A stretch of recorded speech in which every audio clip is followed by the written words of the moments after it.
경기 데일리 박익희 기자입니다. 네, 네. 저는 오랫동안 허경영 후보의 정강 정책을 잘 봤습니다. 방금 전에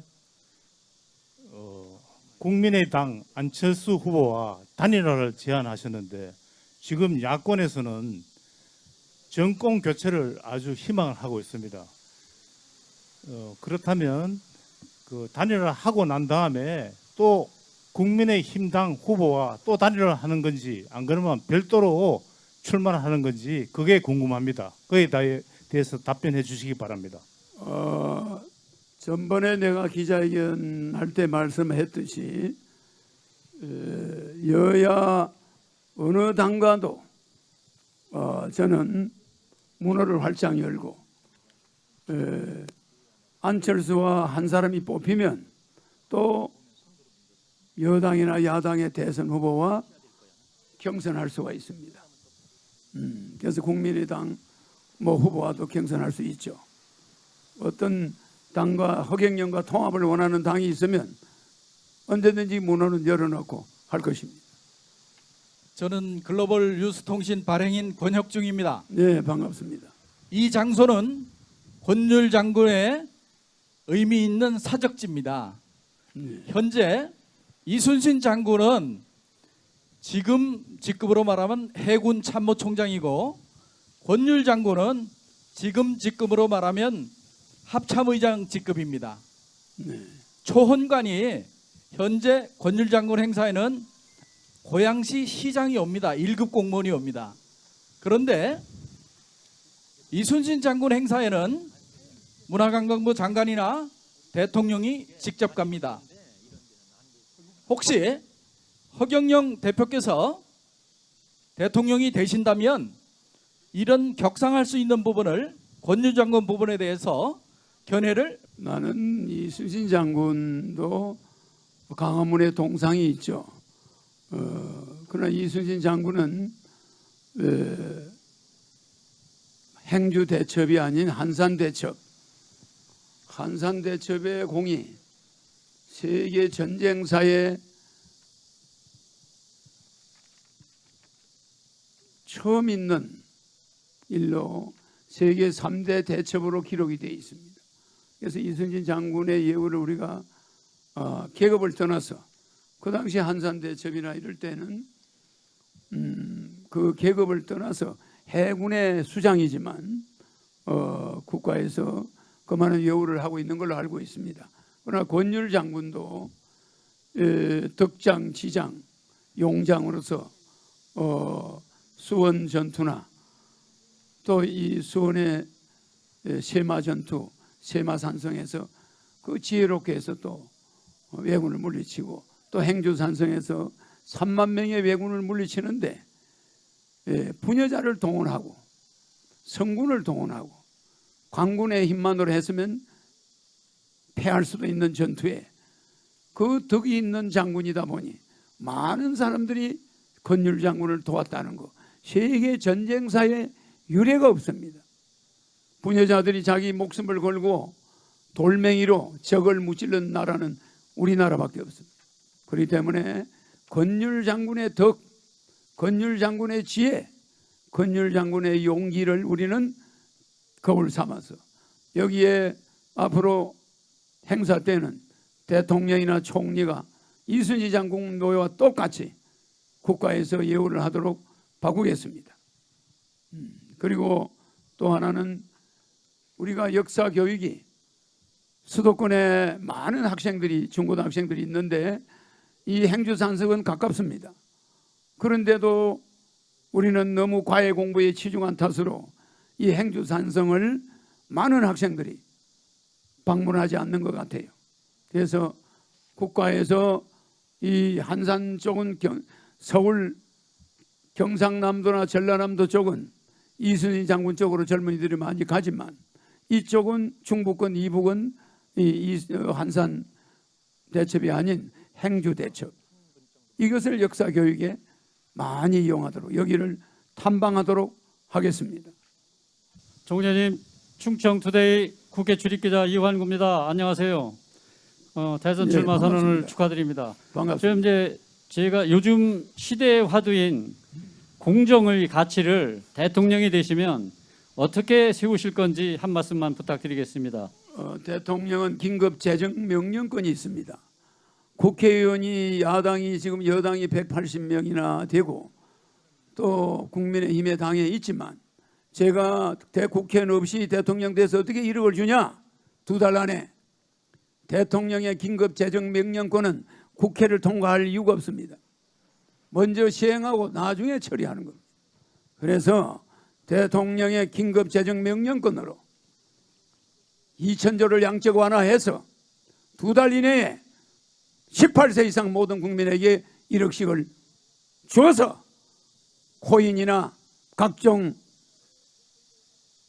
이상한 일에 연루된 젊은이들이 신용불량자가 되고 고시방에서 쫓겨나고 부모하고 원수가 지고 부모님 돈을 파탄내고 이런 어려움을 18세 이상 1억씩을 주면 한 가정에 적어도 5억, 4억, 3억 이런 돈이 들어가게 되므로 우리 국민이 누가 대통령이 되는 게 중요하지 않습니다. 돈 1억을 받느냐 안 받느냐, 신용불량으로 폐인이 되냐 안 되냐 이런 기로에 있습니다. 뭐 다른 대통령이 되면은 돈 10원 주겠습니까?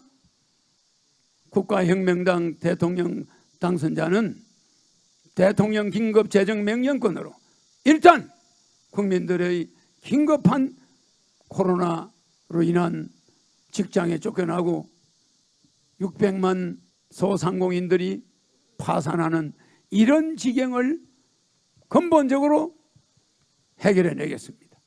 그리고 나서 국민 배당금을 매월 주게 되므로 헌법 1조를 바꾸어서 헌법 1조의 대한민국 민주공화국이다.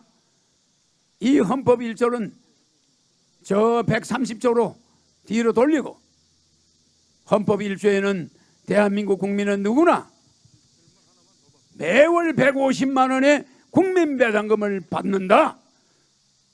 최소 미니멈이 150만 원이고 세금이 더 많이 전략되면 한 달에 200만 원도 될 수가 있다. 그런 내용을 헌법 제1조에 넣어서 대한민국 국민은 누구나 자살하지 않아도 되고 중산층의 생활을 보장한다. 이걸 헌법 1조에 넣어서 누구도 불안하지 않고 즐겁게 직장을 다니고 모든 사람이 얼굴을 펴고 다니는 그런 세계 12경제 대국의 그런 모습을 실천하겠습니다. 그런데 경제는 세계 10인데 국민들은 세계 100위의 생활을 하고 있으니 이것이 얼마나 돈이 어디로 몰려갔는지 나는 반드시 그것을 찾아내서 국민에게 돌려드리겠습니다. 예, 허경영 국가혁명당 명예대표님 오늘 대선 출마 기자회견 축하드립니다. 일요신문의 김기봉 기자입니다. 네네. 지난 그 서울시장 선거 때 보니까요, 전국의 그 후보자들 중에서 세금을 가장 많이 냈고 안철수 국민의당 대표보다도 더 세금을 많이 냈다 이렇게 이제 신문하고 방송에 이제 났는데 그러한 그 수입이 어디서 났는지 좀 알고 싶습니다. 저는 강연 수입으로 1년에 한 50억 정도 종합소득세를 45억 어제 정확하게 계산하면 그 정도 되겠죠. 그 정도의 세금을 냈습니다. 그러니까 100% 강연 수입이라고 봐야죠. 주식회사 하늘궁 제가 매주 토요일 일요일 강의를 하고 또 거기에 따른 부대 사업이죠. 그런 수입이니까 떳떳하게 세금을 냅니다. 그러니까 아마 몇 년 후에는 연간 종합소득세 랭킹 대한민국 1위가 되지 않겠냐 이렇게 내다봅니다. 제가 조금 전에 질문을 했는데 질문을 하나 더 하겠습니다. 예. 지금 그 대한민국은 지난해 출산율이 0.84명이고 올해는 약 0.7명대로 떨어질 것으로 예상하고 있습니다. 출산율을 확실히 높이는 방법에 대해서 허경영 총재님은 그 현금 지원, 그 결혼 축하금 이런 쪽으로 말씀도 하시고 했는데 좀 더 구체적으로 대한민국의 가장 시급한 문제 출산율 제고를 위해서 획기적인 방법을 좀 소개해 주시죠. 대한민국 국민들은 지금 자녀들이 40대, 50대 결혼을 못 시키고 있는 집이 많습니다. 그래서 나는 결혼부를 신설합니다. 그러니까 여가부를 폐지하고 통일부를 폐지하고 그 여가부 자체를 결혼부로 바꿨습니다. 그래서 우리 가정이 결혼을 시키는 그 1년 예산이 40조, 세계에서 제일 많이 쓰는데 그런데 저출산은 세계 1위입니다. 돈이 어디로 갑니까?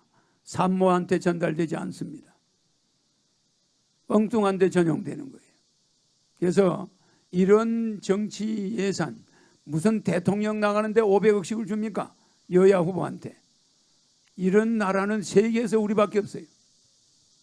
예산을 아주 전략해서 여성들이 애를 낳게 해주는 데는 그때 돈만 준다고 애 낳을 사람이 없어요. 생활이 안정되는 남자를 만나야 되는데 국민 배당금을 주게 되면 생활의 안정 걱정은 안 해도 됩니다. 부부가 300만 원이 나오니까. 그래서 국민 배당금이 출산을 위해서 30년 전에 만든 거예요. 그리고 두 번째, 그러면 또 결혼을 해야 되고 집이 있어야 되잖아요. 그래서 결혼하면 3억을 줍니다. 30년 전에는 1억을 준다고 했는데 요새 물가가 올라서 3억을 줘야 집을 얻어요. 주택자금 2억 공짜로 주는 겁니다. 또 결혼자금 1억 주는 겁니다. 그러면 3억을 가지고 두 사람이 전셋집이라도 얻을 수가 있어요. 그리고 나서 애를 낳으면 또 5천만 원을 현금을 줍니다. 제 공약은 자동차로 치면 다이아, 핸들 모든 3만 개의 부속이 다 들어있는 거예요. 3.3 공약이 전부 메커니즘으로 연결이 돼 있어요. 그런데 혹자들은 내 공약을 하나만 쏙 뽑아가 자동차로 치면 핸들만 가져가는 거예요. 그러면 출산이 되겠습니까? 안 되죠.